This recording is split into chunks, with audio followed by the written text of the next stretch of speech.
వేసవి పూర్తి స్థాయిలో రాకముందే ఎండలు మండిపోతున్నాయి. దేశంలోని చాలా నగరాల్లో ఇప్పటికే నీటి కష్టాలు మొదలయ్యాయి. ఇక గత ఏడాది తీవ్ర నీటి ఎద్దడిని ఎదుర్కొన్న బెంగళూరు మహానగరం ఈసారి నీటి వృధాను అరికట్టేందుకు కట్టుదిట్టమైన చర్యలు తీసుకుంటోంది.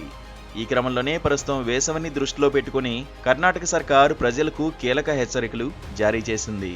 తాగునీటిని వృధా చేస్తే భారీ జరిమానా విధించనున్నట్లు ప్రకటించింది.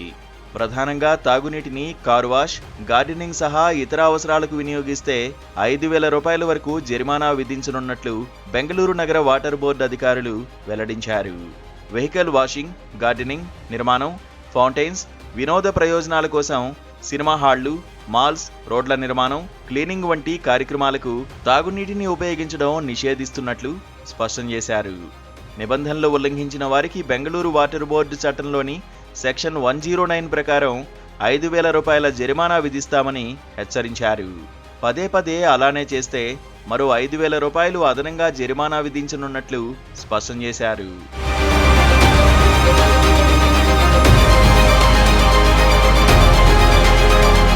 మరోవైపు వర్షాభావ పరిస్థితులు, నీటి కొరతతో సతమతమవుతున్న బెంగళూరులో ఇప్పుడే గరిష్ట ఉష్ణోగ్రతలు నమోదవుతున్నాయి. ఈ క్రమంలోనే సోమవారం ఏకంగా 32 డిగ్రీల సెల్సియస్కి ఉష్ణోగ్రత చేరుకుంది. ప్రస్తుతం నగరంలో పెరుగుతున్న ఉష్ణోగ్రతలకు తోడు ఇటీవల వర్షాభావ పరిస్థితులతో భూగర్భ జలాలు పూర్తిగా ఎండిపోయినట్లు సిటీ వాటర్ బోర్డు తెలిపింది. రాబోయే రోజుల్లో తీవ్రమైన నీటి కొరత ఏర్పడే అవకాశముందని హెచ్చరించింది. ఈ నేపథ్యంలో ప్రజలు నీటిని వృధా చేయకుండా అవసరమైన మేరకే వాడుకోవాలని సూచించింది.